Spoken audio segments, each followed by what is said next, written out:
Right, we have around 66 people so far. We can get started. Do you want to get started in 2 minutes or do we want to start now? Maybe give it like a couple minutes. Yeah, Sure. that's cool. Start in like 3, 4 minutes maybe. 5:05. That's okay with everyone.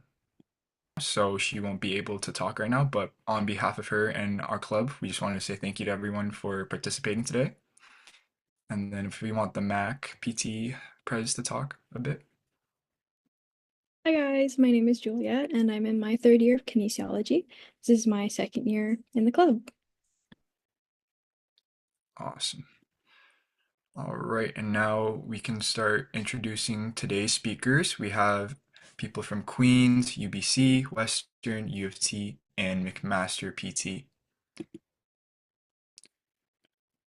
So if we want to get started with Warisha, if you want to give a quick intro of yourself. Hello, everyone. My name is Warisha. I'm a McMaster physiotherapy student. I'm in my first year. Super excited. We just finished with midterms. We got our placements today for January, so super excited about that. And I'm looking forward to tonight's event. Awesome. And now on to Rebecca. Hi everyone, you can call me Becca, and I'm also my first year in McMaster PT. I came all the way from Alberta. I went to the University of Calgary for a B-side kin in my undergrad. And yeah, me and Marisha are in the same program. We both got our placements, but yeah, we're super excited to be here tonight. Awesome. Thank you. Now Sean, can you give a quick intro? What's up, everyone? My name is Sean. I am a U of T grad I graduated last year, so a couple months ago. Just started working. I currently work at Athlete's Care as a PT. I also work at the running physio, and I do some casual work. Awesome. Thanks, Sean. Now on to Nausea. Nausea? Sorry if I mispronounced that. No, you got it right. Hi, everyone. I'm Nasia. I just graduated from U of T Ken this June. I'm currently on a gap year, so I'm going to be starting at UBC MPT next fall. But I'm super excited to be here, and thanks for organizing this event. Thank you, Nasia. Kurt? Hey everyone. I also just graduated from U of T Kin this June. Currently going Western, so just busy with midterms and stuff, but also excited to be here. Awesome. Thanks so much, Kurt. And last but not least, Kyle. Hi everyone, my name is Kyle. I am a recent grad from Queen's University. I'm about to start working at Woodbine Physio, and I'm excited to be here. All right. Thank you so much, speakers. And I'm going to hand it off to the Mac pre-PT people to kind of get us started for the specific programs. How's it going, everyone? My name's Kareem. I'm one of the event coordinators for Max Pre-PT. If the speakers, either one of you guys from Mac, could just speak on behalf of your program, you can just speak a little bit about your admissions process, kind of what goes into it. If you need to take CASPer, do any interviews, and how you got in, that'd be great. Do you want to go, Becca? You can go ahead. So for admissions, the nice thing for Mac is there's not a lot of things you got to get ready, other than, of course, your GPA, which is on the screen. You want to make sure it's above a 3.3. That's like the cutoff. And it does not require CASPer, which is great. No references required. And I believe I'm missing something. There is something else that's not. Yes, personal statements. You're not required to write those either. We do end up having a Cura talent, so it's the interview that happens once you're selected to do the interview. So if you're above that minimum GPA or that cutoff, they send everyone invites to do that Cura talent, and you go from there. There are prereqs. There's human anatomy. I took human phys, stats. You do end up using stats. We've been using that a lot in one of our courses, and then any humanities or social science course. Do you want to take away the rest of it, Becca? Yeah, pretty much just applying through ORPAS is just kind of, I'm sure you all probably know that.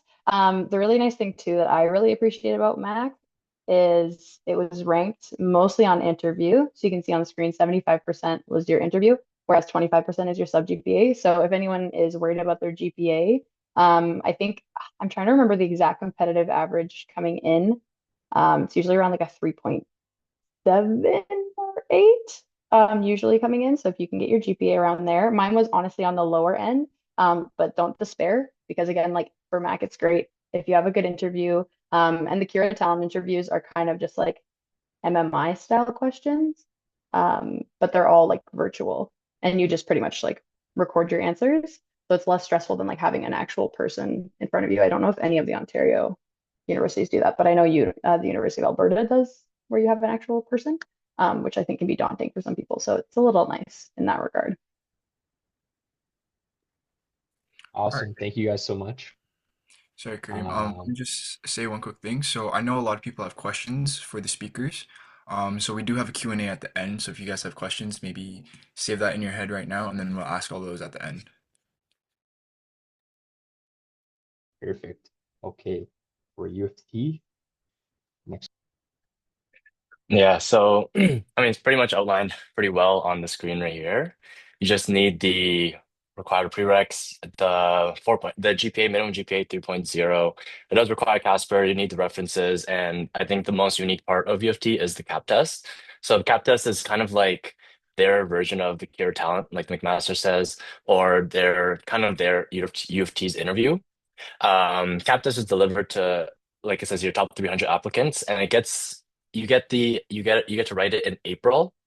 It's just kind of like a test where it tests your whole knowledge of kind of the healthcare system, how you view the healthcare system, why you want to be in the healthcare system, and just kind of your personality too.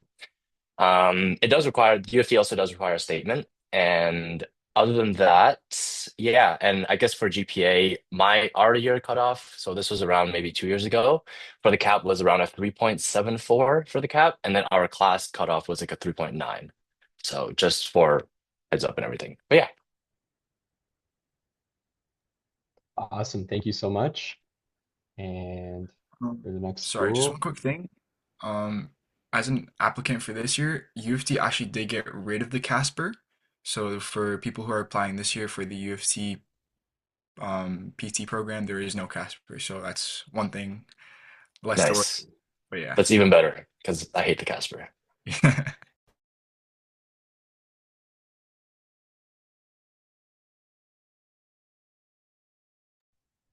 Okay, so for UBC, like it says, the minimum GPA is 3.0 and it does require the CASPer. I guess they haven't gotten rid of that yet.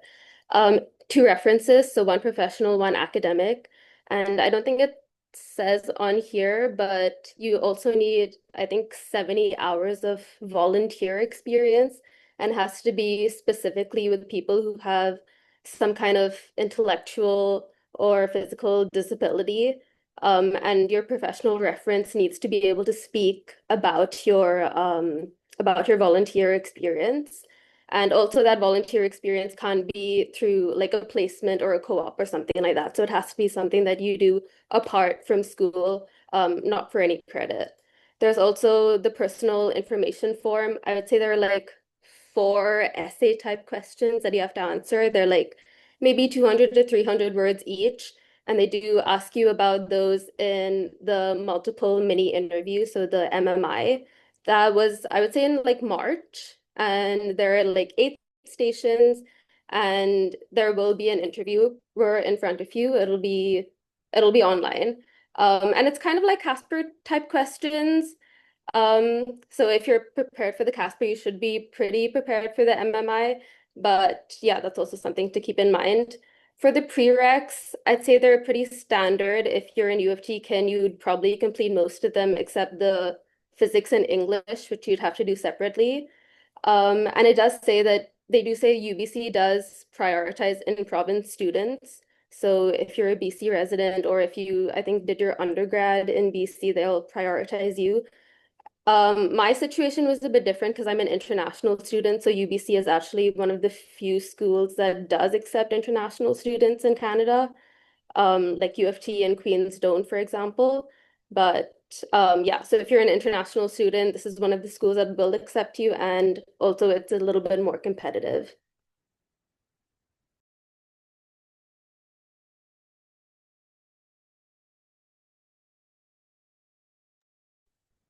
Yeah, so for Western, basically same thing. It's pretty clearly outlined here. The main thing for the admissions is you probably need the CASPer. I believe the competitive average for our this year was 3.78. So getting into that like high 3.7 GPA is probably the best for you, or sub GPA. For us, we also need two references, so the academic and professional. And then another main component is the applicant statement. So I think it was 500 words. They just give you a low prompt that you write about, generally something that's um, like kind of talking about like how would you focus on some like equity related topic. So you kind of just talk about like how that relates to your passions into physio, and how you can, kind of make a difference with your work in physio. Otherwise, everything here uh, kind of describes what you would need.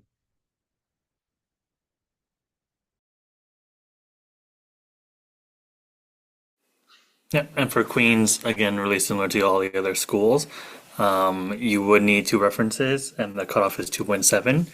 I would say like a competitive average would be a sub GPA of like 3.75, 3.8. So again, like the other said, trying to get your GPA up as high as possible. And we also do require a CASPer. However, there is no formal interview, so you're really basing it off of your GPA, your CASPer, and then there is a supplementary document where I think there's 4 questions that you have to answer. Um, yeah, that's pretty much it.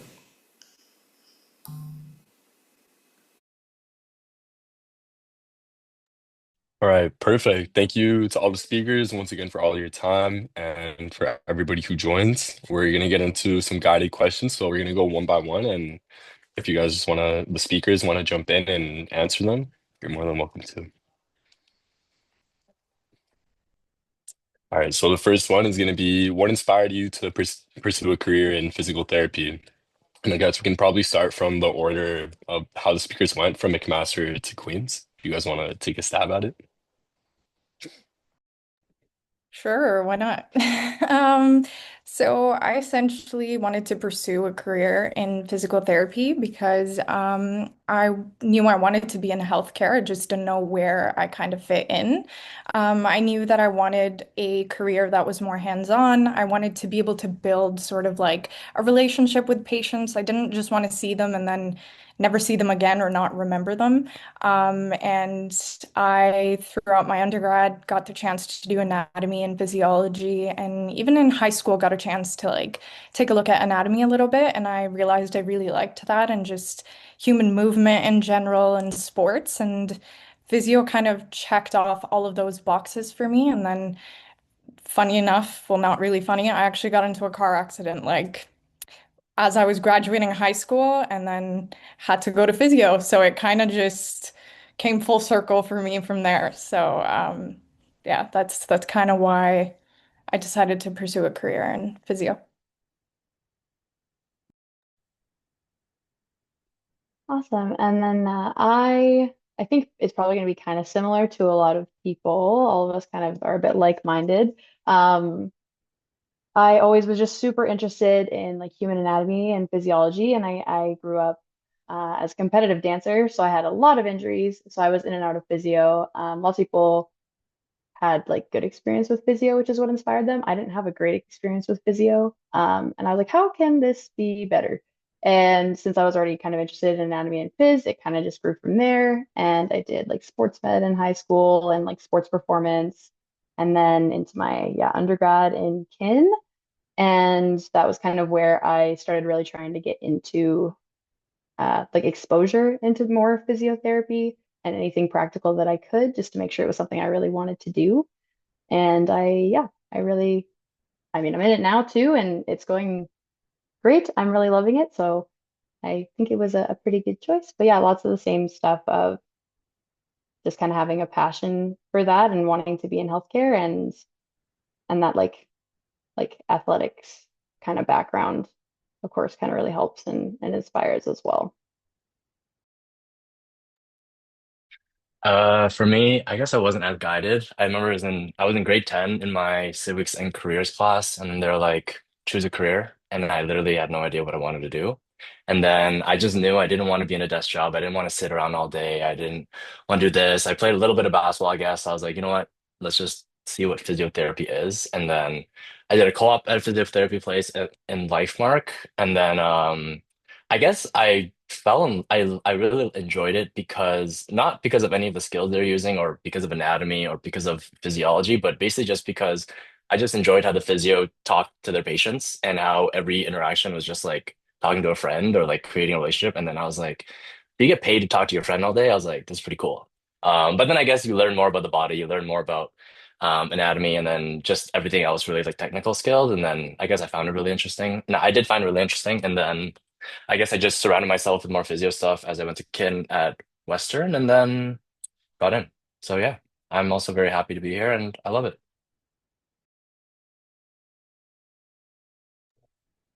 So for me, I also grew up as a dancer, and in India, where I live, we didn't really have access to like dance physios or like sports physios specifically when we would get injured. So that was kind of like something that I wanted to fill that niche and be like, I want to be a dance physio. I want to treat dancers specifically because we lack that here. And then my uncle actually got into a car accident, and I saw physios treating him. And that kind of expanded my view. And I decided that I wanted to be a physio for everyone, like for the general population as well as for people who have, specific injuries and need specific kinds of rehabilitation. So I started like volunteering at clinics and in hospitals, and it opened my eyes to like the breadth of physiotherapy and that it's not just musculoskeletal, which is what a lot of people think when they think physio. There's also like cardiac and neuro and respiratory physiotherapists. So, yeah, I think it's such a varied and like broad profession, and you can still find your niche in it, which is what's really cool. And I love anatomy, I love physiology. I did like sports science throughout high school, so I've always been interested in that as well. And I think this is just the perfect career to bring all of that together. Yeah, for me, it was kind of similar to everyone. I kind of wanted to get into some medical field, but I didn't really see myself being like a doctor or like any kind of like medical professional like that. But I grew up playing soccer and I just happened to get injured. So I went to see a physio and I really liked it.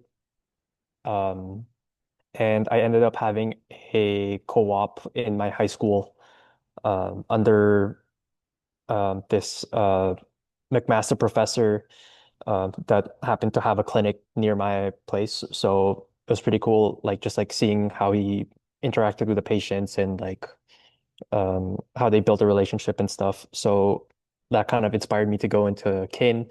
And luckily, I just had a bunch of experiences working under like different clinics and hospitals and like community centers that had physios and different um, healthcare professionals as well. That kind of let me be a bit more sure that like I wanted to go into physio. And then, um, yeah, so it's just a mix of a lot of things.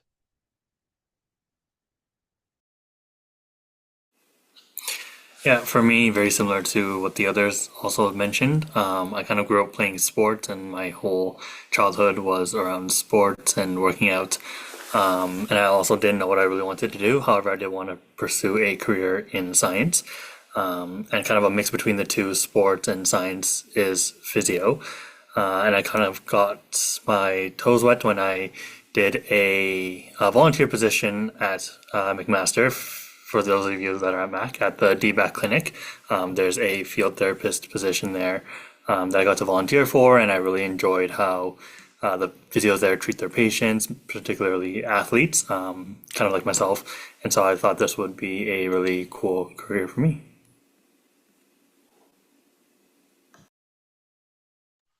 You guys so much. Those answers were great. And now on to the next question. How important is GPA compared to the extracurriculars or personal experiences?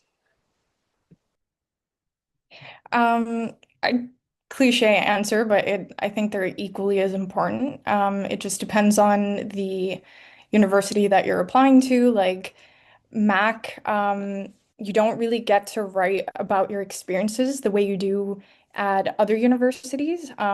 However, like having those extracurriculars and those personal experiences really helps when you're doing the Kira. And of course, the GPA like cutoff, I guess, compared to like other universities is much lower. So I can speak about Mac, but I think they're equally as important. Make sure you have a high GPA, make sure you're getting those extracurriculars, whether it's PT experiences, whether it's non-PT experiences, because both of them are equally important. So I'd say it's pretty equal. Think I'd also kind of agree. I do think, again, like depending on the program, I applied to like everything I could. So they did make a difference. And I just was lucky enough to have had a lot of different experiences. Um, I mean, actually, honestly, I didn't get into any other university, so it didn't actually really help me. But I think that they're both important, and the higher you can get your GPA, I think just the less you have to stress about that aspect. And then same with the experiences, the more experiences you have, just again, the less you have to stress about that aspect.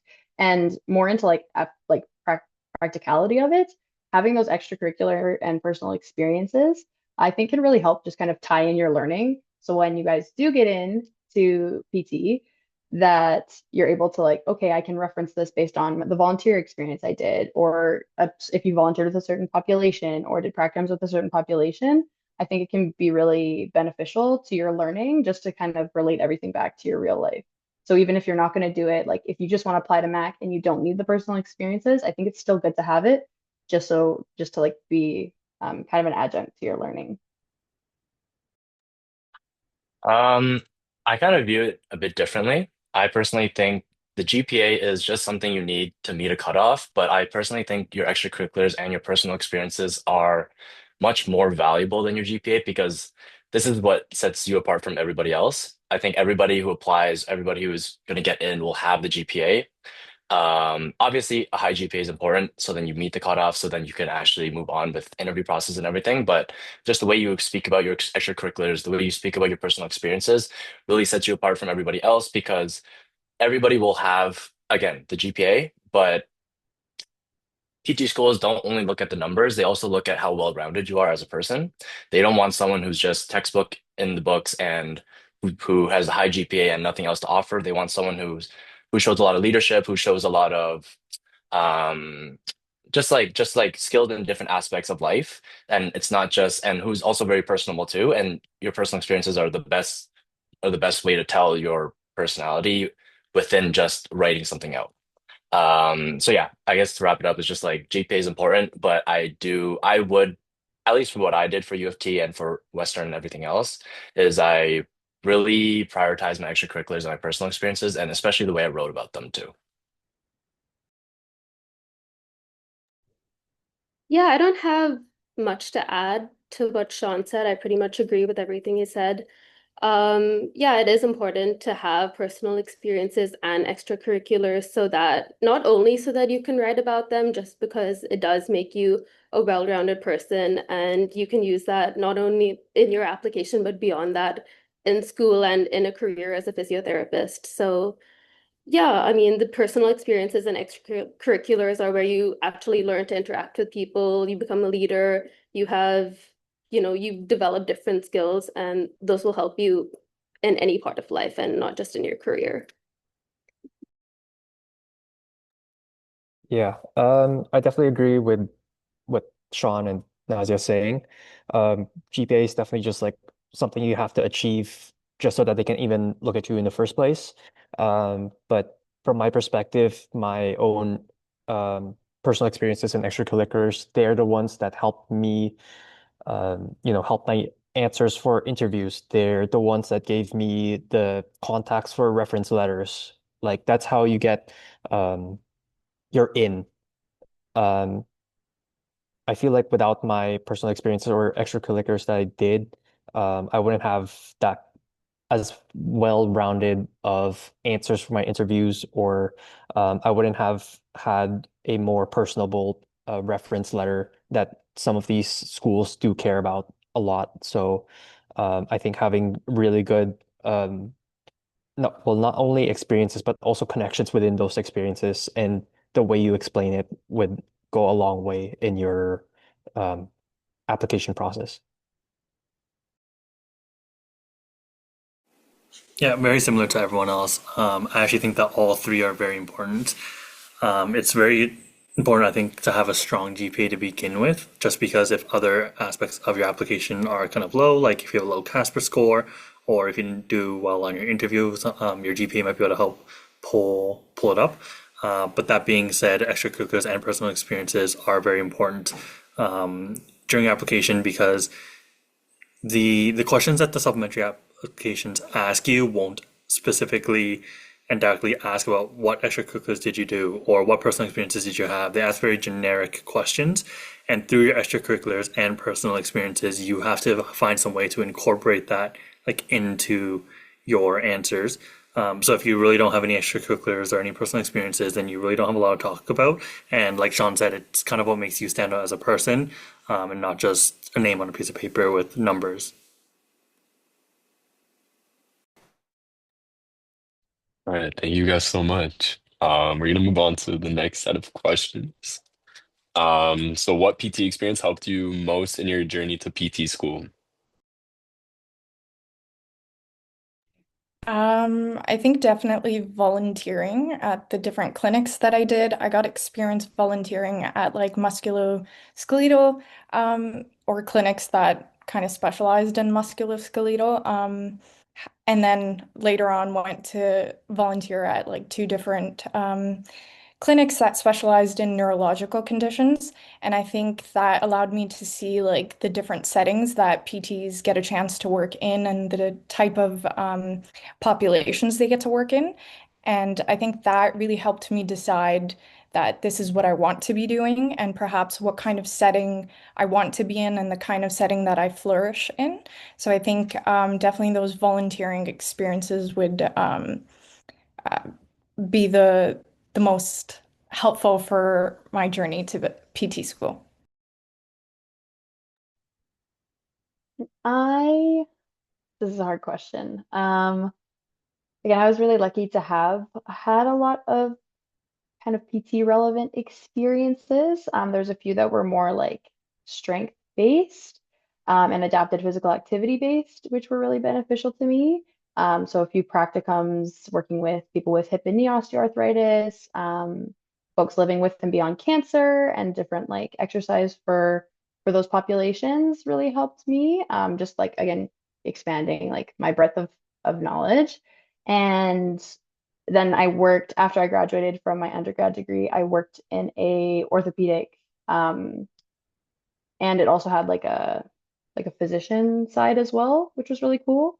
But it was PT and then sports med docs, and I worked there for 2 years back in Alberta, and that really helped getting to chat with all the different physios and being able to see how I want to practice and how I don't want to practice because you learn both as you're going through different experiences, what you like and don't like from different practitioners, and then obviously you gain more experience once you get into school. But yeah, I think just all of the different being exposed to as many different experiences as possible was just really beneficial in like the sport and exercise realm. For me, the most helpful experience definitely for me was when I was at Western for my undergrad. I worked at a clinic called Reactive Physio. I was a receptionist there, and I did a lot of shadowing there as a receptionist too.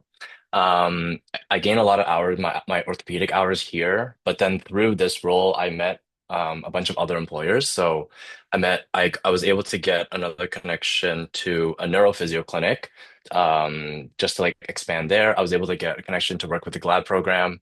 And then and then I also had previous experience before undergrad too. So I guess the biggest thing is just spreading yourself wide. Don't Not staying in one aspect, not staying in just ortho, not staying in just neuro, because it also shows the people that that physio is not just one route, rather it's a bunch of different avenues. And I think that's something that gets lost in translation with physio. So just showing that you can work with you've worked with specific populations, they exist, and you've also worked with like in different types of settings too. But yeah.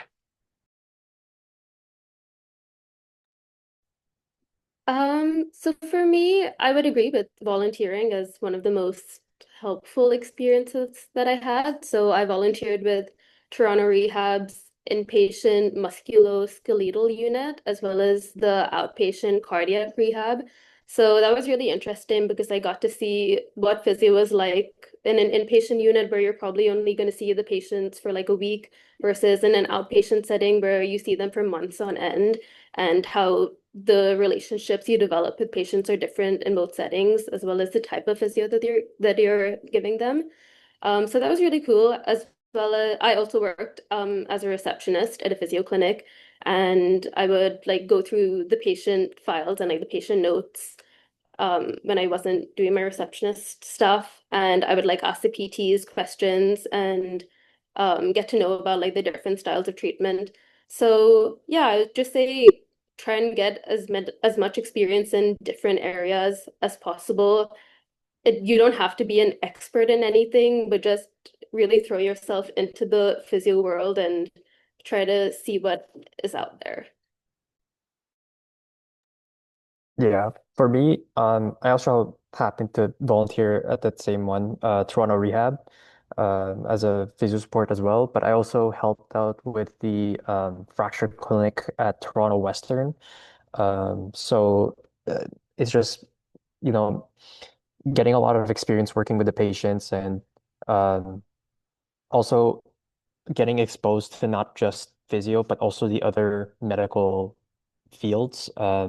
The one specifically with the fracture clinic, I was working with um, like orthopedic surgeons, physician assistants. So, um, it- it's also about getting exposure to know like what you actually want to do and whether physio is really for you. Um, and just understanding that it's not only physio that is there for you. There's also other routes that you could still go into and you'd still be interested in. Yeah, and for me, like I mentioned before, when I was in my undergrad, I volunteered at the sports med clinic at DBAC. And through there, I got to work with multiple different physios, and it's just really interesting to see how different each physio can treat very similar injuries and very similar conditions. And like realizing that there's not only kind of one way to treat a certain condition really like sparked my interest and like got me asking questions, and then eventually building a connection with the physios and holding on to those connections up until now. And like the others, I also volunteered at another physio clinic where I was also the reception. Actually, the place that I'm working at now, I was a receptionist there before. So really maintaining that connection because now that I'm done my schooling, I get to go back and work at that same clinic again, which is really cool. Um, but yeah. All right, perfect.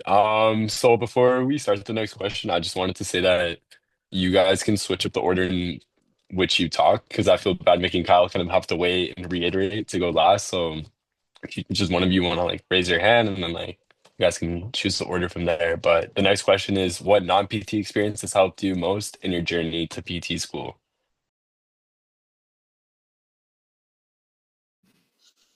Okay, I can start. Um, so for those of you that are at Mac, may or may not know a club called Asian Focus. So I was the president of Asian Focus back when I was an undergrad. And for those of you who don't know what it is, it's a kind of charity club where we uh, raise money and donates to different charities around the Hamilton community. And being that really built on my leadership and collaboration, also demonstrates to schools and people who are reviewing application that you kind of have a sense of community and a sense of volunteering. Also, your like devotedness and commitment to collaborate with your team also really builds a lot of character. So I would say that.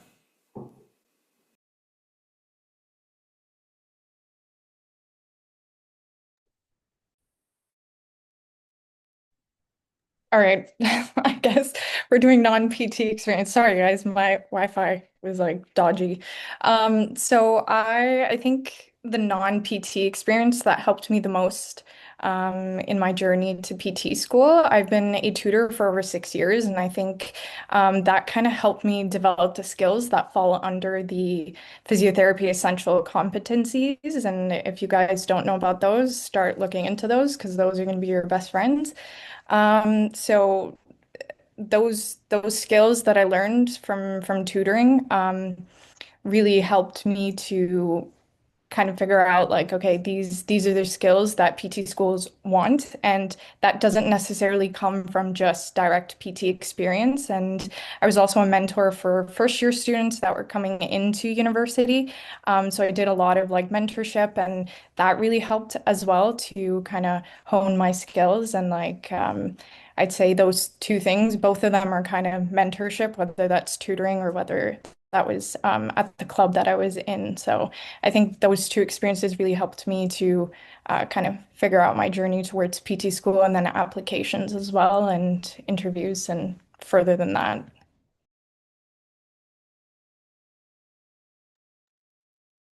And I can hop in. I think I have two different experiences for this. I have I taught dance for 8 years, specifically kids age like 1.5 to 18.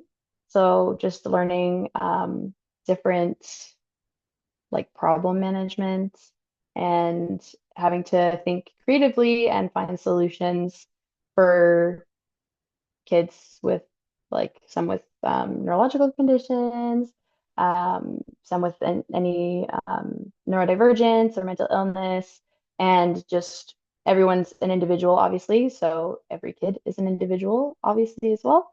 So just, adapting my teaching and how I communicate to each individual student, I think really helped and I think will help as I go forward in PT. And then also, if anyone has heard of the kinesiology games, lots of people say it's just like a party, and it kind of is, but it's one of the largest undergraduate kinesiology conferences in Canada. I went to it 5 times. It's awesome. I think it's really good for networking, and if you ever have a chance to be in a leadership position, so I was a captain one of the years, and then an ambassador another year. I think the leadership that comes with that is really amazing. And again, just like the networking from that is really crazy. There's like 500 people, and you get to meet them from all the different universities in Canada.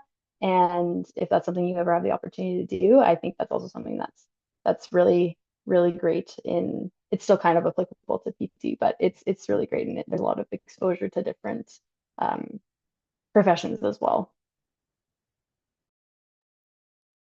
The non-PT experience that helped me the most, I would say, I guess, well, at Western, I was an exec member on two clubs. One of them was like a social club called Kaisa, and we did like events and everything. But then on another club I joined, it's called Western Rehab Club, which is similar to the pre-PT clubs that we have here. I also did events for them as well. But honestly, I think the most helpful one was during COVID, actually. I was trying to get some clinic roles, but I was just not getting anything because of COVID. And so I worked three part-time jobs in the summer, and I kind of leveraged this on my statement. I worked at the zoo. I worked at as a business administrator, and then I also worked at Costco at the garden center. So I just said to gain experience and talking to different types of people, working on my soft skills, and kind of leveraging that as as what are you doing during COVID where you can't do anything else. So that I think was one of my biggest things that helped me through that's not PT related. I guess I can go next. I think for me, it was research in U of T. For me, I just did a research on the bench press, basically seeing if I give you feedback, will you do better in your form of the bench press? But I felt like it was a really good experience for me because it just helped develop a lot of like my hard skills and soft skills needed to be successful in PT. But also I felt like it was good because I was able to get a really good reference letter from my professor who supervised me. And I also like, or I saw research as something that would help my application because ultimately they also want to see whoever they admit to be successful in PT. So I felt that research would show, that you can handle a lot of responsibility. You can look through the research and understand um, what are the main stuff that is going on related to whatever topic we're researching in. So I thought research was really good. I also did research, and it's something that I talked a lot about in my application. So in like the written questions as well as in my interview, because I think it was something that was deeply like personal and unique to me. I did research at U of T with Indian classical dancers and ballet dancers, and Indian classical dancers specifically are a pretty underrepresented population in a lot of, like sports or like biomechanical research, which is what I did. So I really spoke about that and how it, demonstrates my commitment to equity and providing physiotherapy access to people who probably don't have it. And yeah, I think that really came through as something that made me unique and made me stand out. I was also an anatomy TA for about 2 years. And that, well, on one hand, it really made me like fall in love with anatomy again, which is obviously important as a physiotherapist. And as a TA, you work with a lot of students, and some of them are not necessarily that engaged or that interested in the course, especially if it's a required course. So just finding ways to make the content interesting, make it engaging, make sure that everyone feels that this is a space that, they can learn and discuss freely in is, I think, something that'll help me as a physiotherapist as well.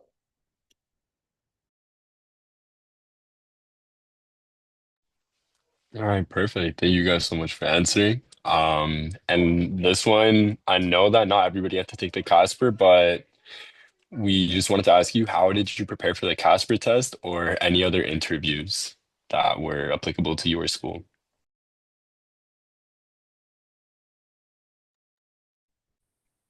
For CASPer, I I had a lot of resources from previous peers that I knew who took the CASPer.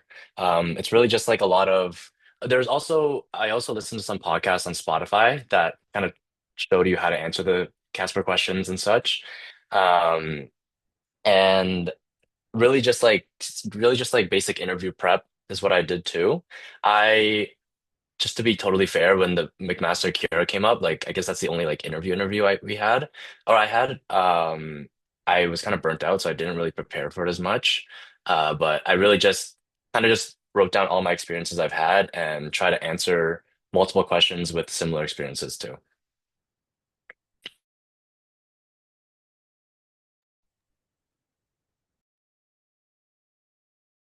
You can go ahead. Thank you.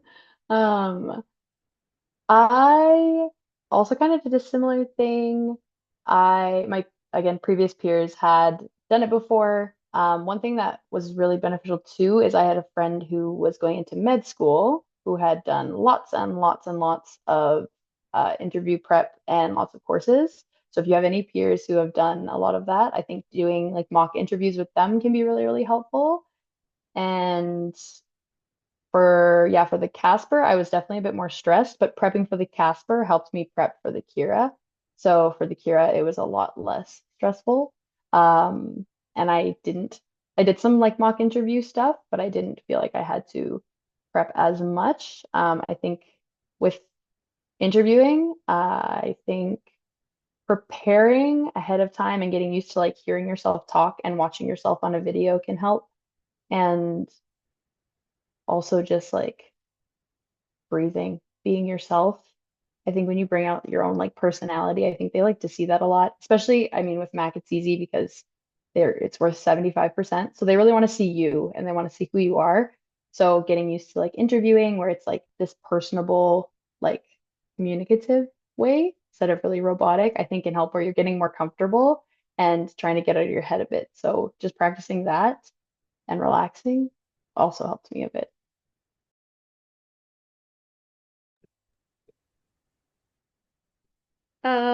For me, for the CASPer, I actually, well, like, I read this book.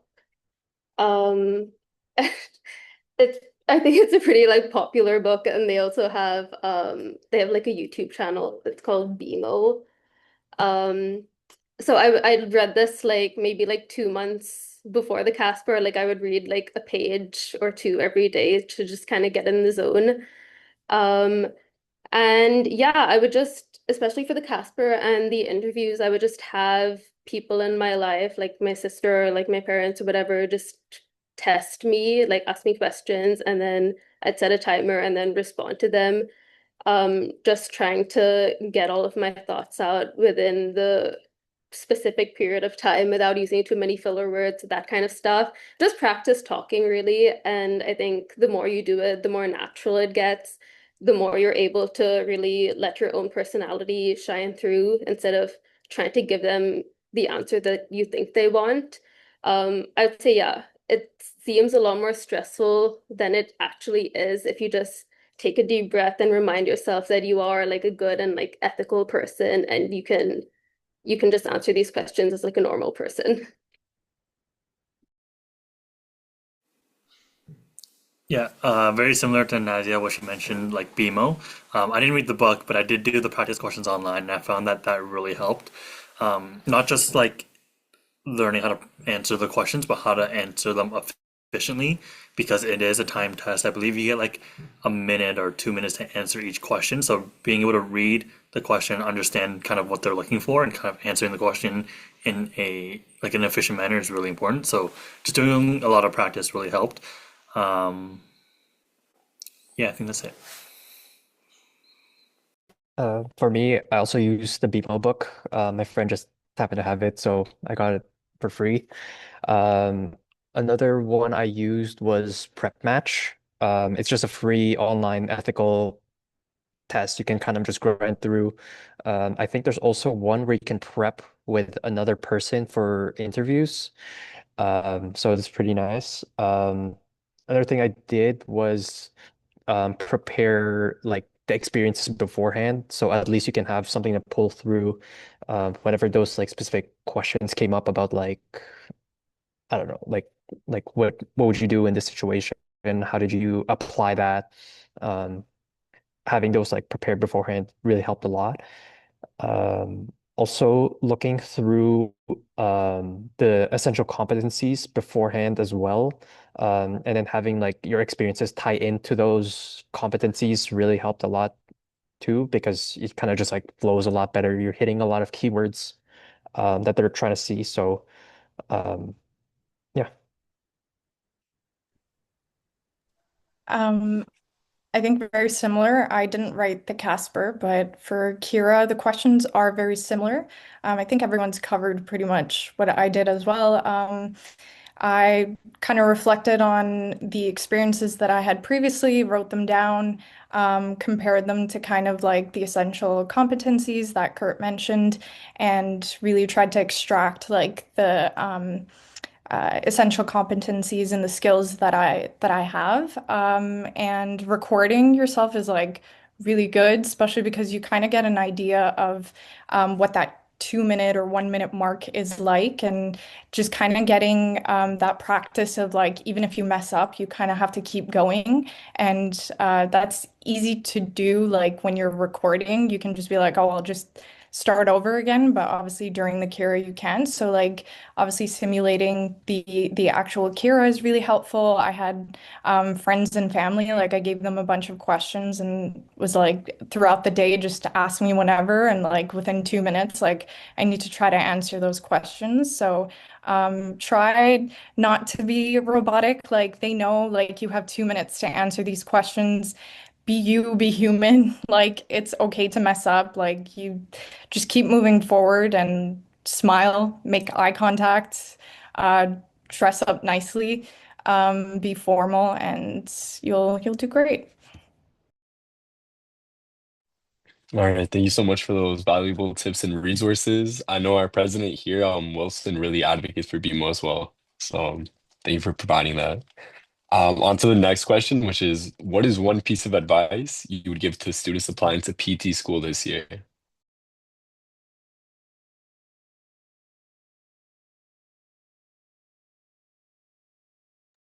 I guess I can start. So one advice I'd give is just be kind to yourself. Like imposter syndrome is super real. I'm pretty sure everyone has felt it once in their life. Um, like for me, it took me another year to like actually get in because I took a fifth year in my kin undergrad, just wanted to boost my GPA, took research then. So don't feel like if you don't get in the first time, it's the end of the world. There's like, people who are like 27 who are just getting into the program, or like it's not like, all I'm saying is that no matter like when you apply, as if you really want to get in, you will get in. I think I would also second that. I applied twice, and for Max specifically, I was waitlisted twice, and I was just lucky enough to get off the waitlist this year. I think you can prepare a lot, and you can do everything in your power, and sometimes it's just who you get as an evaluator. So there's a lot of like extenuating like factors and things like that. But as long as you're like well prepared, like you're gonna get in. It just sometimes it just takes a takes longer than you're hoping for. But in those times where you're applying still, but maybe you're not getting in, if that does happen for you, then those are years that you get to be building your like toolkit and your experience. That's what I did. Like I was again 2 years of work experience, which was really great and really applicable. And just yeah, like helped me better myself for the next session of like applications and things like that.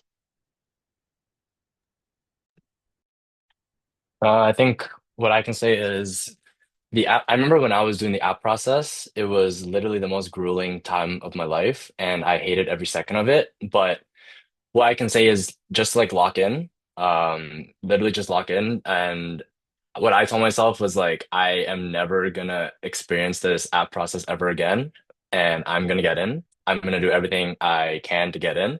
Talk to as many people as you can, network as much as you can, get people to read your statements as much as you can, edit it as much as you can. Um, really bring your experiences into words as best as you can. Bring PT related, non-PT related, PT related, all into words. Make good relationships with your professors. Make good relationships with the professionals, because those are the people that are gonna really speak about you. And I guess to go back to that in the app process, that's another huge factor that separates you from everyone else is the reference. So the better relationship you have with those people, the better the reference is. And that's just another step up that you have over other people. So yeah, it's just like don't take the application process lightly. Like I don't want to sugarcoat it. It's pretty daunting. I hated every second of it. But it's just like the more tension you build, the better it feels when you see that result on ORPAS, and then you just say, fuck yeah. You want to say fuck yeah. So yeah.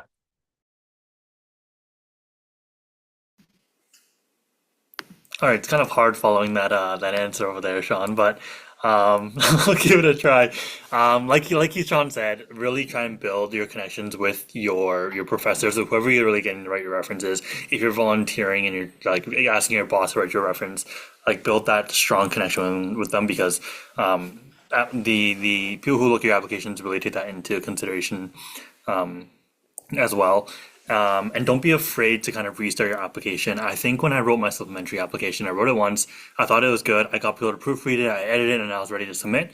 And then like near maybe the week before the deadline, I was like, okay, I actually don't like this as much as I thought I did, and I just deleted the whole thing and I kind of restarted. So don't be afraid to restart. But keeping in mind that it's also important to start early. I believe your applications are due in January for those of you who are applying this year. So honestly, if the supplementary application questions are already out, it wouldn't be a bad idea to start now. You don't have to write the whole thing. You can honestly just write like jot notes or key points that you want to talk about. Get them all out, and then day by day add more and more to it. Over time, you're going to build your supplementary application. And when it comes along and you're kind of all set, I would also get people who who are either in physio school or done physio school to kind of read your essay because they're the ones who got in, and you can kind of reference off of what they wrote to kind of guide on what you need to include in yours. So, yeah.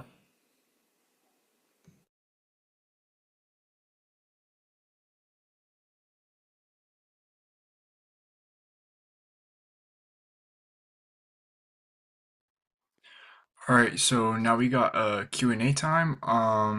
For those who have questions, you guys can either pop them in the chat or raise your hand. And then our speakers can answer them respectively. And if you have a question directly for someone, you can also mention that too. And then speakers, you guys can just answer however you guys want, if it's directed towards you.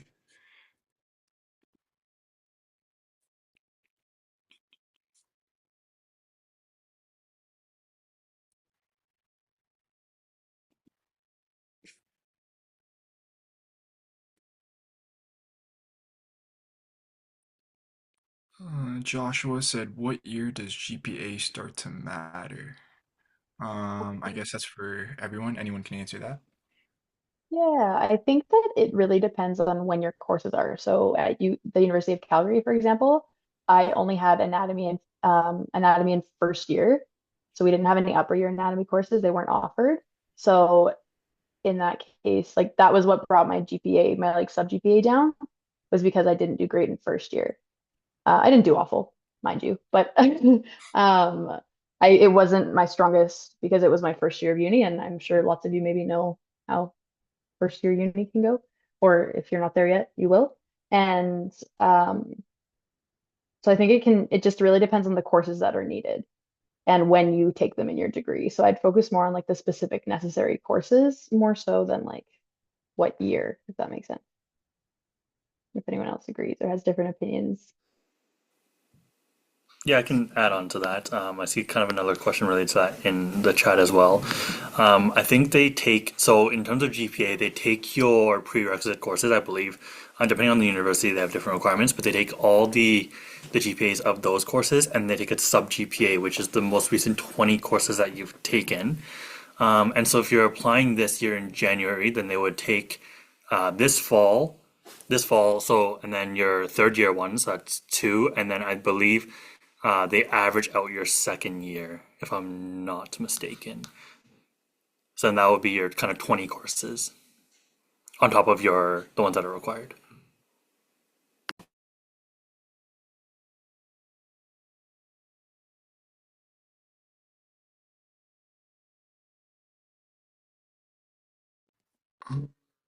Okay, let's move on to the next question. We have Christy. So what separates the PT versus non-PT experience?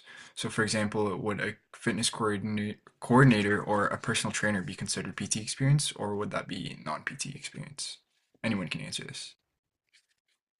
From what I remember, I think if for like a fitness coordinator or personal trainer, those would be considered non-PT experiences. PT experiences would be like in clinic or where you're working directly with like a physio. So yeah. And I guess I can answer the next one because it's about U of T placements. So all the U of T placements, so we have a catchment in within the GTA. And all of them are within the GTA. However, you can always request a placement out of catchment. So like if you want to do one in London, say you're from London and you're just going to U of T, you can request for a catchment in London, or you can request for a catchment in BC. I know a couple classmates who did one in BC. There are also international placements too. So I had a couple of friends who did theirs in Kenya, who did theirs in Tanzania. I had one friend who did it in Switzerland, so that was really cool. But yeah, but you just have to apply for it, just have to talk to the head, and then it's kind of like a waiting process because the schools that you want to apply for have to get all their students in first, and then you get priority of being in. Awesome. Thank you. And then, did anyone else want to answer that question, or did we kind of answer that already? Yeah, okay. Let's see. The next question, that was a lot of scrolling as these questions are coming in. Are UFT placements, oh wait, sorry, you just answered that. For the prerequisite courses, are they only considering the ones that are taken from the third to the fourth year? Again, anyone can answer that. I'm seeing a lot of shaking, so No, like for example, my human anatomy is like one of the prereqs, and for me that was like a second year course. So prerequisites, it depends on the course you're doing. So no, it's not necessarily third or fourth year, but maybe like your humanities or social science might be like a third or fourth year, but there's no like specific requirement for that. I can add to that. Basically, like the only marks that matter are the ones that fall within the last 20 credits. If you took prerequisites in first year, as long as you meet the minimum of say 70, which I think is for most schools, once you meet the 70, they like kind of check it off, and then that mark doesn't even matter. You've met the prereq, it doesn't matter towards your sub GPA. However, if you've taken that prereq in your last 20, then that mark does matter towards your sub GPA. So that's just kind of the difference. I guess one more thing to add on to that while we're on the topic. If you're thinking about kind of retaking the course, so for example, I know for Max students, if you're in kin, your anatomy is in first year. If you choose to retake that course, that is allowed. And I actually asked the administration about this because I also had to retake anatomy once. But they said it's actually a good thing that you're kind of trying to boost your GPA. So instead, they look at the most recent one rather than the one you took in first year. awesome. Thank you. And now a question from Alina. How long did it take to prep for the CASPer? I know this is personalized because everybody takes different times to prepare, so anyone can answer again, feel free. For me, I started reading the BMO book maybe like 2 months before my CASPer. I left it to the last minute, so I did like the last possible CASPer date, but I only actually did practice questions like a day before the CASPer test. And I would not recommend that. That's really stressful. I was like, I heard myself speak for the first time on like the practice CASPer test, and I freaked out. So don't do that. I wouldn't recommend that. But yeah, it is pretty personal. Um, as long as you like generally have an idea of what the CASPer is and you know what kind of questions to expect and how you would answer them. Yeah, I would say at least to get started a month or two before. But how much practice you need is pretty individual. I have a bit of a different experience. I didn't really do much prep at all, honestly, for interviews. I felt pretty confident until I got rejected, and then I was like, "Oh, okay, maybe I should do a bit more." Um, and then I still only really did like I started again, like kind of like knowing what everything is, but it was maybe like 2 weeks before, and just doing a lot of practice questions and talking with people who had like had experience with the CASPer before. And again, at that point, like I had done a Kira interview and then like before doing my CASPer and then before doing my next Kira interview. So my previous like the Kira interview, having done that also kind of helped me feel a little bit more confident going into the CASPer. So like yeah, kind of less time for me. But if you're a preparer and you like to like know all the ins and outs, like with the textbook, like I did as many practice questions in it as I could, but that's how I learn and prepare best. So it's going to be kind of different and individual depending on how you like to prepare. But yeah, a couple weeks for me. All right, if no one else wants to go, I'll just go move on to the next question. So from Bernice, would there be any breaches of confidentiality if you're looking at patient data while working as a receptionist at a PT clinic? Or does it depend on the clinic and your relationship with them? So for those that were receptionists, I think it was Uh, Nasia and Sean. Yeah. yeah, so it's like I guess I wouldn't look into patient data. just like as like a clear like just like a one line answer, but it really like it you're not gonna this is a hard answer. I would say don't look at the patient data, but if you would say you accidentally end up on it or for whatever reason you end up on it, I wouldn't say you're not gonna get like you're not gonna get breached or anything thing like that. It's only like if they audit you, I think, but they really I wouldn't worry about that. Um, but I think just for patient confidentiality, I would just stay away from the patient files unless physio, unless you're close with the physio and they say they open up on their own like Jane site or something like that. But like if you're at this front desk and you're kind of just snooping, I would say maybe just snoop elsewhere and not in the charts. I also had I worked as a physio aide and we actually had to go into a few patient charts. We did a bit of like some of the booking for one of our like clinics. And so there's sometimes I think it just depends on like your role as well. So just being mindful of each workplace's individual confidentiality and security rules, and you can decide for yourself how much you want to deviate from those rules and the risks you want to take, I guess. But if it's not necessary, typically it's not what we would recommend. And again, it also depends on like Sean said about your relationship with a physio. If you're really curious, lots of them like definitely like take that step to be like, hey, would I be able to like shadow or would I be able to see how you ch would chart this if it's something you're interested in? But it's just like having that open communication and just being mindful of the legislation in place like within your own workplace. Yeah, perfect. Thank you guys. So the next question from Anna, how much do they weigh who your reference is coming from? So example, having a physio write a reference letter versus an athletic therapist for your professional reference. Also, what does the reference write? So a letter or a set of questions. Anyone can go. Yeah. I can answer this. I also had that same concern when I went applying. Most of the general consensus has been like, it doesn't really matter where it comes from. It's more about like what's the quality of what they're writing about you. It's just an example of like, oh, this person was just a nice person, did well, good, great, versus like, oh, this person's very personable. He did a lot of work, very motivated. Like just how well they can write about you is definitely better. So I would choose whoever's like you're closer with, or whoever you had more experience working with, basically. And in terms of what they write, there's a guideline in most of the application sites or like the application outlines for each school. They typically provide whatever they need to see, so I would refer to that.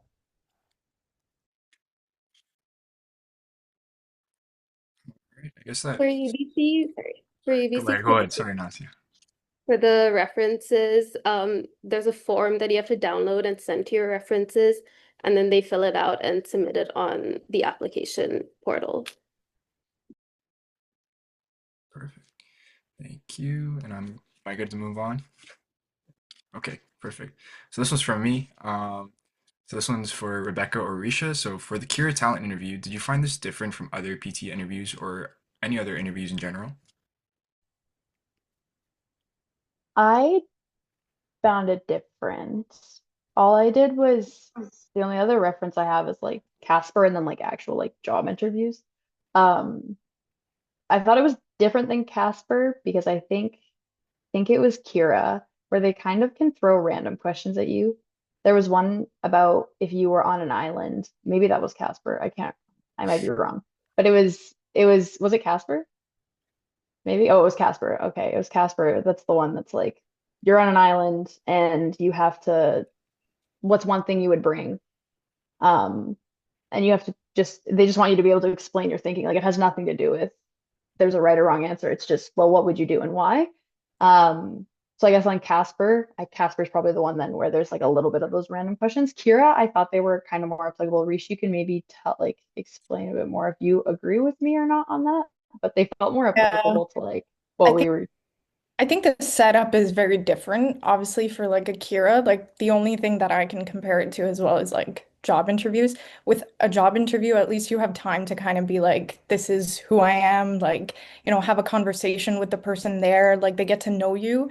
Whereas like a 2-minute video doesn't do much to kind of show who you are, and they kind of are looking for not specific answers, but they are looking for you to hit like certain key points. So, um, I think that is like a huge difference. You don't get a chance to show a lot of who you are and your experiences. So, I'd say that that's what I found different from like a typical interview.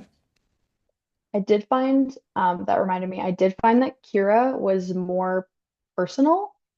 I think that I had the opportunity to link my experiences more. And I think they asked more specifically about them. Like, when was a time you had to, like, made a mistake or had to problem solve? And they do that in CASPer too. But I felt like Kira was more focused on, like, it was a bit more personal than a CASPer. CASPer felt like just a little less personal, if that makes any sense at all. Yeah, definitely. Thanks, guys. Um, all right, so the next question is for Sean. So when you're writing the CAP test, how did this differ from the CASPer, if so? And then what is something you would do differently if you could go back and prepare for this test? So CASPer and the CAP differs because CASPer is more so you're writing about like a made up situation and what you would do in that situation. So it's more so like if this, then this, but if this, then that. But then CAP is more so like it's just more so questions of your own experiences, why you want to do certain things, what made you want to do certain things. And I would also say so yeah, it's more so like an interview, I would say, about yourself, and kind of your ideologies and how you see everything. And then I guess what I would do differently is I think for the CAP, what I would do differently is just get more caught up on like real world issues and like just like stuff going on. So like right now, like AI is a huge thing. So like getting more into like just like yeah, just real world stuff. And just like issues going on, or not even issues, but just like things going on in the real world for healthcare. Perfect, thank you. And now for anyone can answer this. For prerequisites, did you find any challenges in checking if the courses fit the requirement? If not, what made it easier to complete this portion and process? I can start that off because I actually did email the university, especially for like the very vague like prerequisites when they're like, oh, just give us a humanities and social science. Like that could be anything. So I chose like two or three that I had done and had a good mark in, and then like sent it out to the universities in an email and was like, do you think this is like okay? Would you accept this? And if they gave me like the green light, I was like, cool, I'll put that in my application. As far as like human anatomy, human physiology, and stats, they actually have like on ORPAS, so the website that you're going to put in for your application. I don't know if it's them or the universities themselves. They provide like a list from different universities, and the course code that they accept for like anatomy, stats, and physiology. I think Becca, for you, that might be different because you're in a whole other province. But for us, like that within Ontario, that was available. So those weren't as confusing, but yeah, the other ones. But feel free to like email the departments. They'll definitely guide you as to like what is acceptable and what isn't.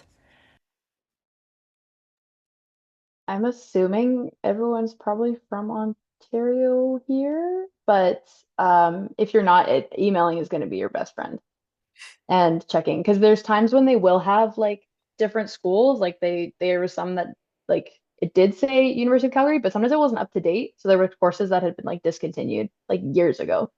And I was like, oh, okay, so that course doesn't exist, so I can't submit that. So I had to, yeah, find alternatives. So that is something just to like be mindful of. There's some places I just was like, oh, I can't apply to that anymore because that course doesn't exist. So that wasn't a huge problem. Um, but it just is something to be mindful of. Awesome. Thanks, guys. And then one last question for me is, what is the best timeline to start getting ready?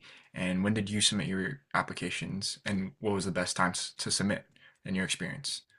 Um, yeah, anyone can answer this.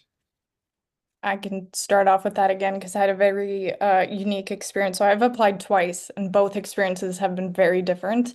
I started early for both, and I think that's the best way to do it. At least I think so, just because this time the first time I applied, references was like the easiest thing for me. And the second time I had three references lined up and all three of them fell through.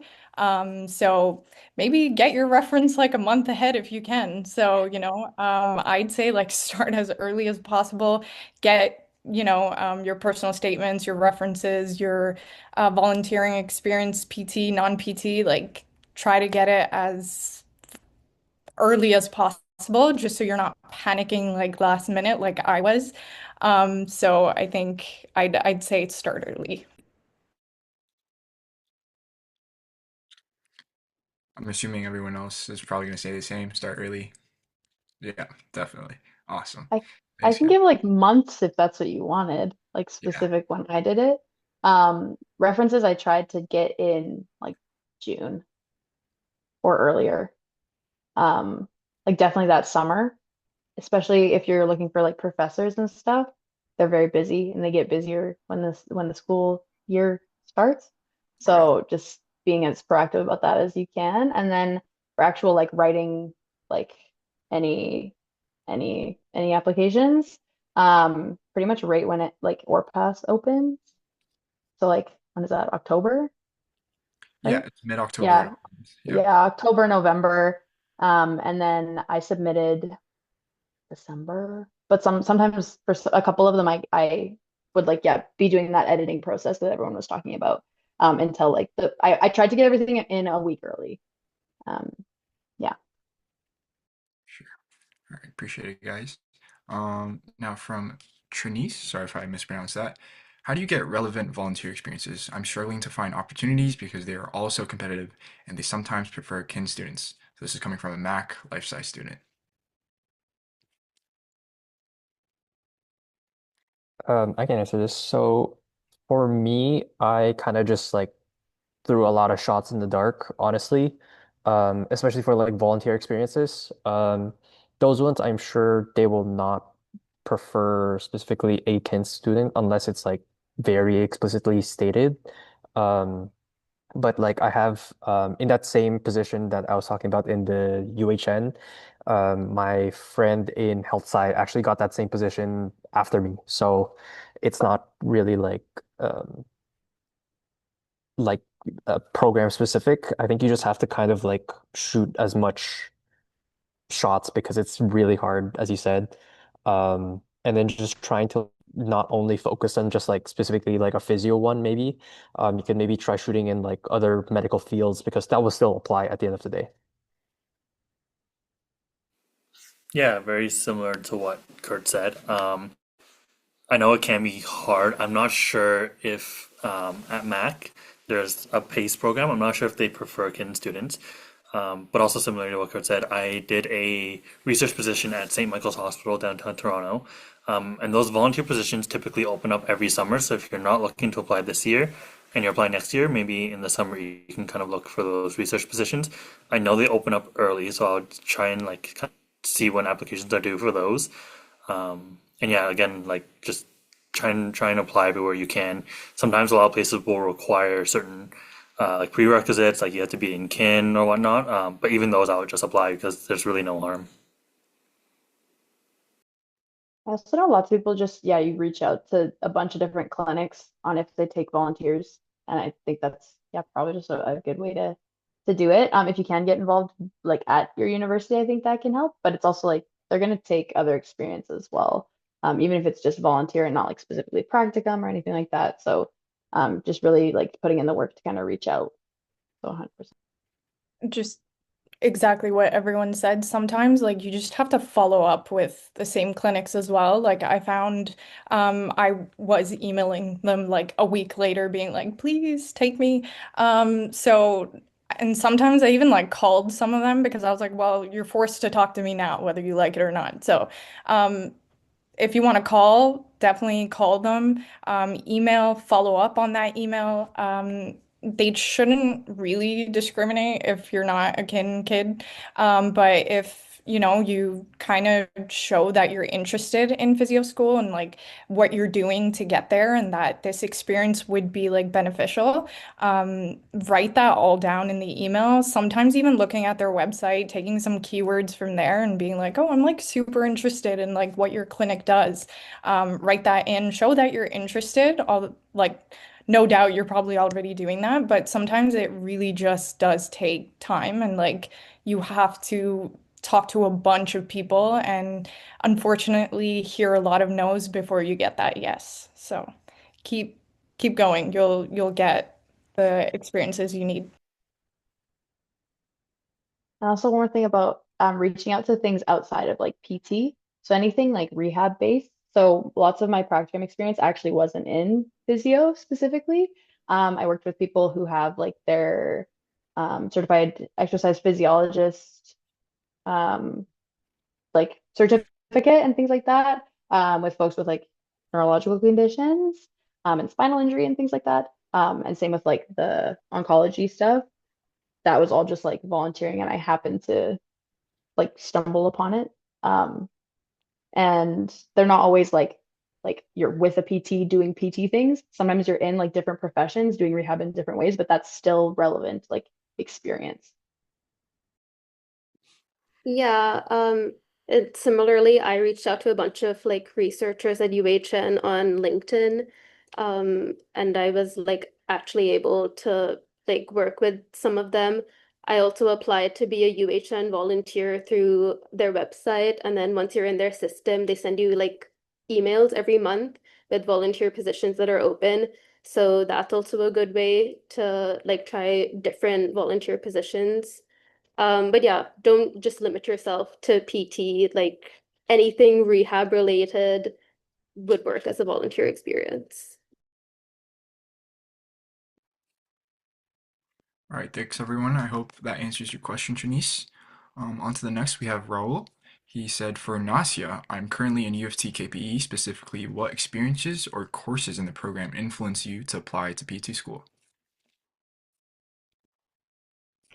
That's a great question. I think one of the main experiences that I thought was really influenced me was definitely my research. And then like anatomy, so being a TA as well as taking ANA 411 in my third year. That was a really good course. That was actually one of my favorite courses throughout my entire like undergrad experience.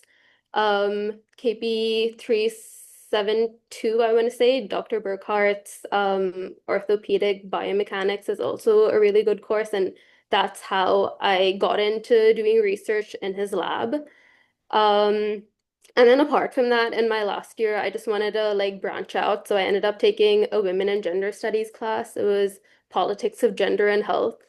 And that's just something that I'm really passionate about, like women's health and equity for underserved communities. So that was just something that like piqued my interest. And I think it really gave me a broader perspective that I could talk about both in my applications and just as a physiotherapist. Okay, Raul, I hope that answers your question. Now on to the next, we have Jack.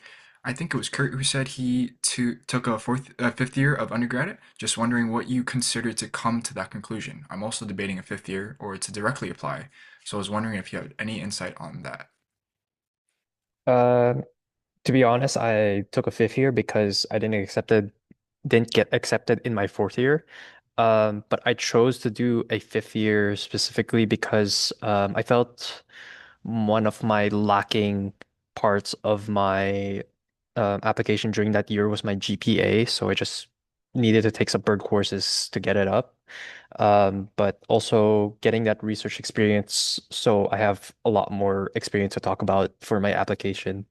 So I think just from like a strategy perspective, it's whether you can, if you're planning to apply again for the next year, say if you don't get accepted that this first time, I would say it's to see or think about whether you can have an experience that would be better compared to improving your GPA or doing anything else that would be related in school versus like, doing something that would benefit your time better that you don't need to have like extra hassle of school.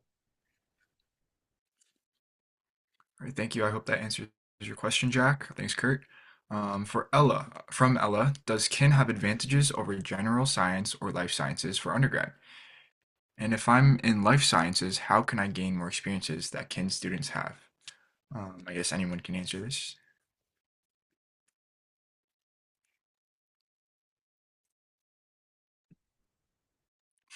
Go ahead. Sorry, I'm a yapper, guys. Um, I did kin, but we have a lot of people in our cohort from tons and tons of different backgrounds. People who didn't do life sci, didn't do kin, people with psych degrees. I know other places, people who have like business degrees, as long as they have the prerequisites, however they went about getting it. So I don't think there's necessarily an advantage in that sense. Potentially the extra, like, I already have some background in anatomy and phys. So if I did a business degree, but again, like you have to take the prerequisites. So in theory, you'd still have background in anatomy and phys. So it's just kind of like, I don't think it's a huge deal. And I think just being in those clinical settings is going to help you get kind of that really applicable experience if you're able to do that. I think they also mentioned for us that even if there is like a slight advantage, which I think there is none, especially because we're, like Becca said, we have someone who did like their undergrad in like math and they're like here now. So, and she's doing great. So, she's keeping up with the rest of us. It's great. And so they said like if there even is a slight like disadvantage, it's only in like for us it's like units, so like it would be in the first unit. And then after that, like everyone's on the same like playing field. So I don't think you should worry about that too much. Again, you've done the prerequisites and those are kind of the most important aspects. And since you've done that, you will be fine. Yeah, kind of same thing all around. Specifically for U of T, I know that Life Sci has a lot of same, like basically the same course provided to them. That's like basically transferable. I know like for us, we have sport med, but there's another course that's basically same content, same prof. So there's not really necessarily an advantage. I'd say the only thing that for kin, it would be like specifically like exercise specific stuff, like exercise phys and like exercise nutrition or whatever. All right, thanks, guys. Hope that answers your question, Ella. Now, from just Anna. Since course description URLs need to be 100% accurate, otherwise the app gets rejected, how do we go about finding the right ones for our courses? As someone who's taken at McMaster for me, when filling out our prereqs for schools on ORBUS, just not sure who to reach out for this. So yeah, anyone can answer. I can take this because I nearly submitted mine and I had a mistake. So don't be me, guys. Make sure you really like double check what you're putting on your application. So I can speak like for York, they had for our courses, they had like a PDF and it had like all of our course descriptions. So all I did was I put that PDF in and I gave them the exact like course code and the page number that it was on. So just if you can do that, if your school provides that, that's great. Otherwise, sometimes for some schools, they have like a website where you choose courses and there they have like course descriptions. But just make sure if you open up that URL, like it's actually going to take you to the course description and they're able to open it. Otherwise, like the slightest inconvenience and they're just kind of are like, okay, well, there goes your application. So just make sure you're taking a close look at that. And again, if you're confused about anything, guys, please email these like departments. Like they're there to help. Ask them. They know because the universities you guys are applying from. They've dealt with students from those universities, and students have been in the same like situation and they have the same questions. So they definitely have answers to that. So when in doubt, just like email them and they'll get back to you about that. Yeah, and like any of the like admissions or like the student helper people and like the administrative positions who like at your respective universities, I literally emailed just like I need this course from this year, this one from this year, this one from this year. And they're like, yeah, okay. And then they sent me all the ones from those specific years. Some of them I was able to find online, but the ones I wasn't able to, and they were like, I was like, sorry for like asking for so much. And they're like, that's literally our job, so don't worry about it. So they should hopefully be nice to you. At least they were where I come from. So Yeah, on the Mac website, I know specifically for kin, there's like a course description and it says like what level. So you go into the level that you took the course of the level. And then under each course there's like a course description. I clicked on that one and then I just copied the URL and I threw it in there. So yeah. Awesome. Thanks, everyone. So now on to Anna. So what was the average sub GPA cutoff for the applicants who got into each school, if you know this? So anyone can answer.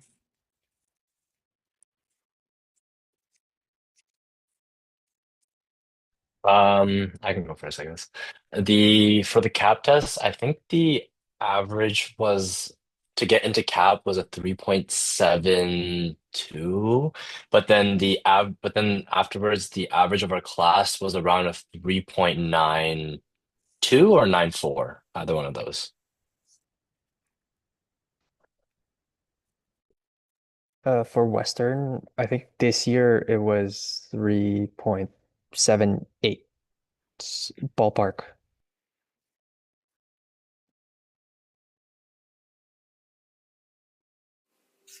At Queen, sorry, did you want to go first?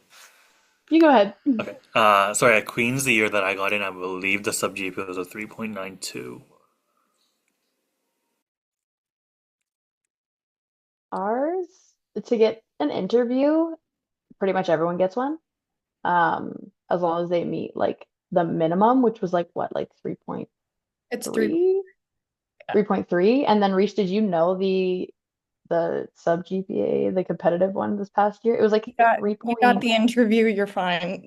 Like, just make sure your sub GPA is high. I don't think Mac, I on if it's out there, it might be, but like I haven't heard of like a cutoff for like the applicants. There might be, but as long as you have that 3.3 and above, like you'll get that, Kira.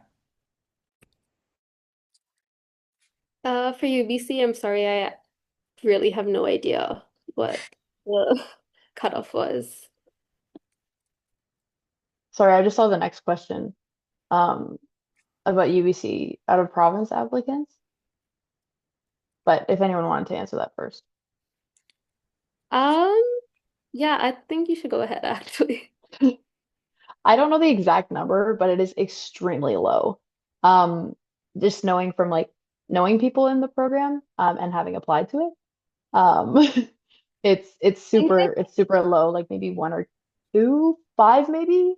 I think it's 10%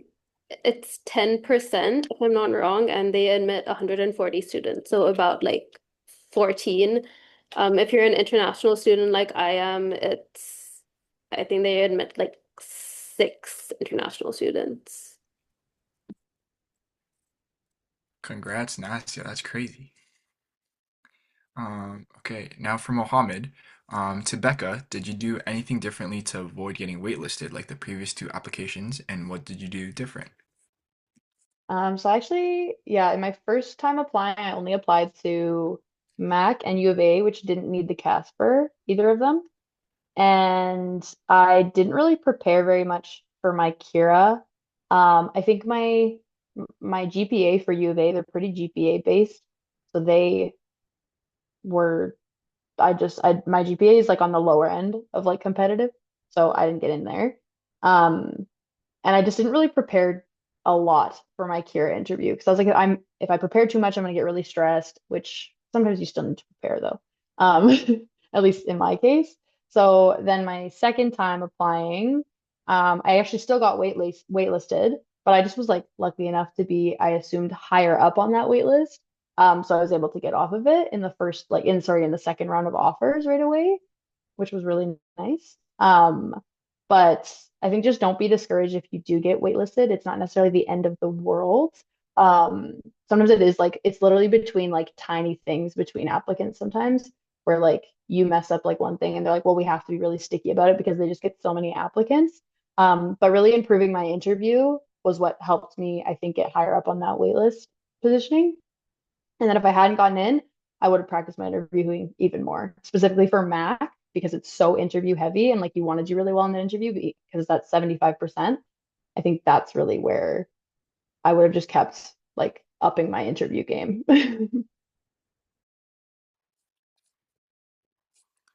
Awesome. Just a bit off topic. Sean posted a admission statistics website for U of T.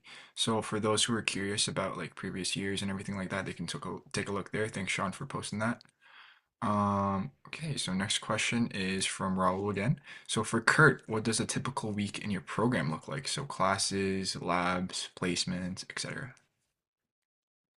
Yeah, so for Western specifically, they set it up.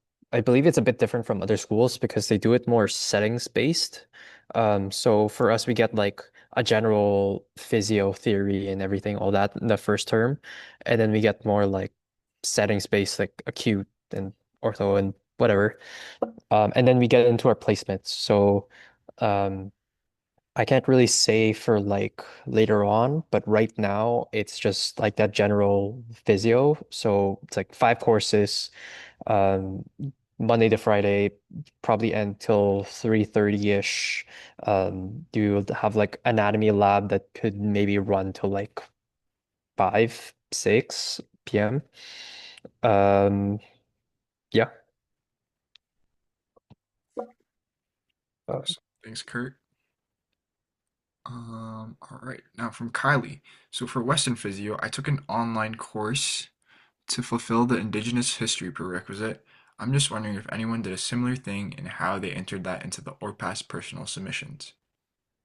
I could also answer that as well. I think if I'm remembering this correctly, there's a way where you can send in other documents through, I think, SAM. I think that's SAM. And you can just send it there and complete it. I was also told that they didn't necessarily need it done until you get accepted. So, you know, you could also just wait out until if you get accepted. Um, yeah. Thanks, Kurt. Now from Anna. Would it be manageable to continue being a varsity student athlete, so around 8 hours a week, 2 afternoon practices a week at the same time as PT school? So I guess anyone can answer this.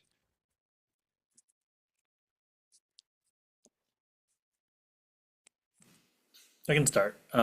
So it really depends on when your practices is. I know you said afternoon, but some courses are mandatory. For example, your labs, I would say are probably one of your more important courses just because you're really like kind of working your hands like hands-on labs. Um, I don't know what it is for or how it is for other schools, but at Queen's, none of the lectures are recorded, so you also have to attend in-person classes for those. But that being said, I did have two varsity athletes in my class. One was like a triathlete, and one was a track and field runner. And they're both able to manage their time effectively. I would just say kind of plan ahead and talk to the like the dean of your programs, like the dean of physiotherapy, and see how to move on from there.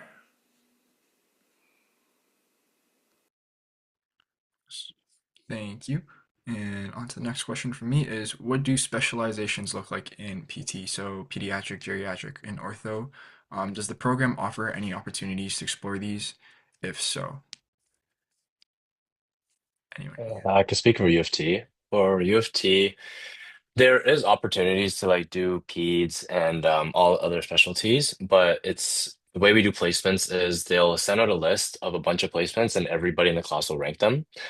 So let's just say you want to do peds, so it's like you want to go to sick kids. There are only like a number of spots. So I remember there was only like one spot for sick kids or two. And so it depends on how high you rank it, and then it goes through a lottery system. So it's not like guaranteed, but there are definitely ways to get it. Or I guess like if you just keep ranking them, then hopefully you get it. And then in school, there are like different sessions that are catered towards peds. So we had like a pelvic health lecture, a peds lecture. We had like peds labs, and all sorts like that. And they're just sprinkled in. But yeah, that's more so the way they do it at U of T.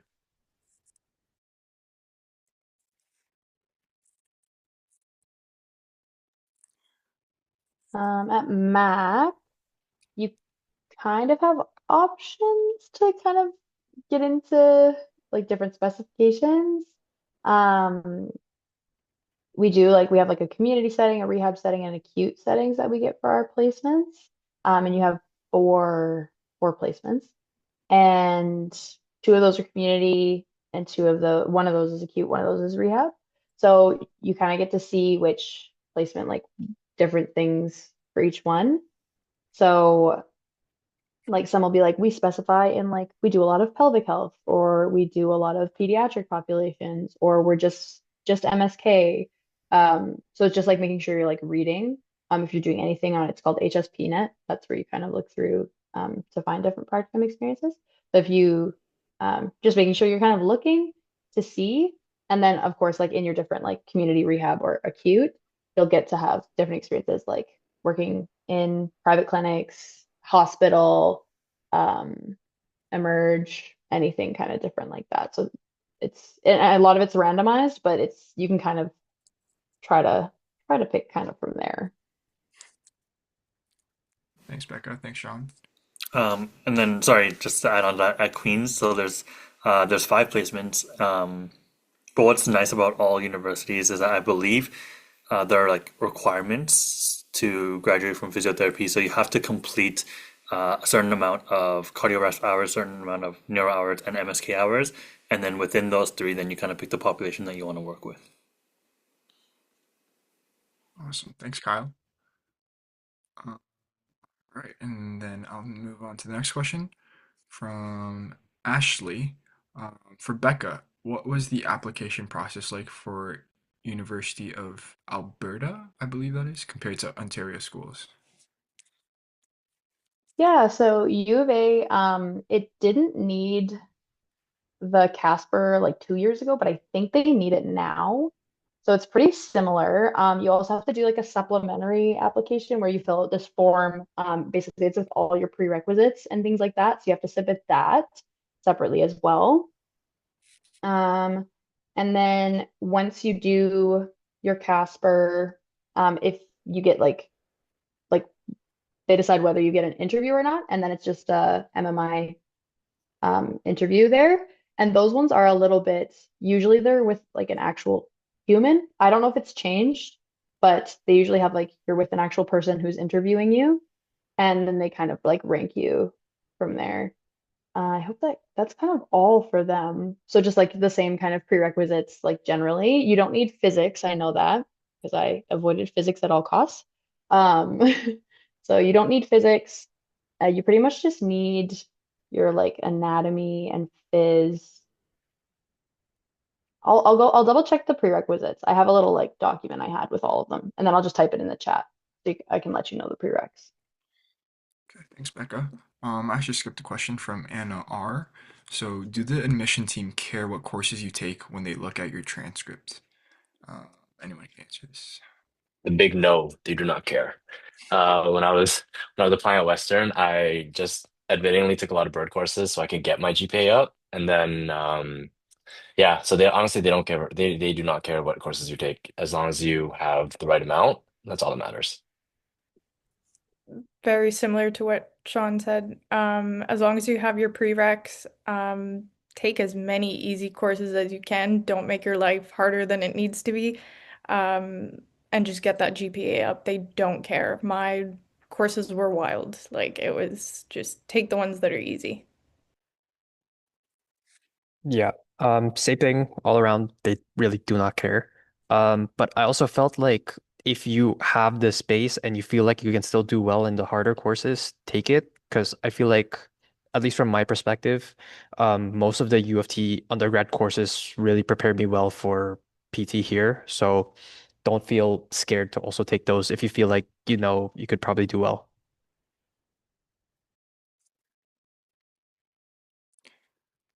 Just to add on for NR, just a quick thing for sub GPA, I believe U of T does look at what type of courses specifically if they're not academically enough. So for example, if you have placement and there's no like academic portion of it, they don't count it in your sub GPA. Just from when I looked at the application thing, but you might have to check their website out. But other than that, yeah. Thanks everyone. Yeah, that's true. Placement doesn't count, and like any type of activity course doesn't count. I forgot to say that. Yeah. Thanks guys. And I guess that's all the questions for today. If anyone has any other questions, please put it in chat. I'll give it like 10 seconds. But as we're wrapping up, I guess that's all the questions for today. And yeah, thank you guys so much for attending this webinar. Guest speakers, thank you guys so much for your time. I know you guys are super busy. I'm sure everyone was super grateful for all your input and all your help. Pretty sure everyone benefited from this webinar. So it's all thanks to you guys, of course. And there's one more question, Daniel. Sorry, we're not done yet. Okay. For Trinice, I'm not sure if anyone would be able to answer this, but my second year GPA wasn't great. I'm in third year now, taking easier courses, and my GPA should be better this year and next year. If I take summer courses, will they count those instead of second year? I can just take this. The so basically, if you're 20, so if you apply in fourth year, you'll have all of third year that counts, your first semester of fourth year that counts, and then whatever is left in the 20, they're just gonna accumulate the whole second year into one GPA, and then they'll just fill it out with the rest of those spots. If you take summer courses, then those spots weigh less. So I would take summer courses. That's kind of what I did. I took like in all my undergrad, I think I took like 8 summer courses, and that helped a lot. So yeah, definitely take summer courses. They help a lot because it's easier to get marks in them too. Thanks, Sean. So just one quick thing before we end the thing. Our president wants everyone in the participants or lobby to turn on their cams if they can, and then we're just gonna take a little screenshot just for an event pic if that's okay with you guys. Let me see if I can.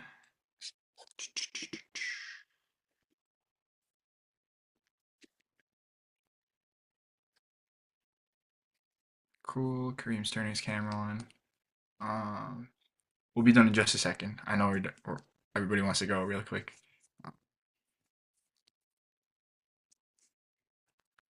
So many people. Eric, Janice, cool. All right. It's a screenshot on a Mac. It's Shift Command 3, right? Can someone confirm that? Command Shift 3? Okay, cool. All right. I guess smile. 1, 2, and 3. Okay, I think I took it. If I didn't, then everybody has really nice smiles. But yeah, other than that, I guess that wraps up our event. Thank you guys so much for attending. Again, thank you speakers. You guys were great. Thank you guys so much for your insight and everything.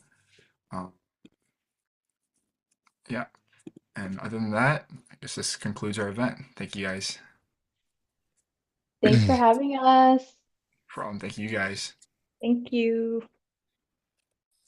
Thank you guys so much. Have a great night.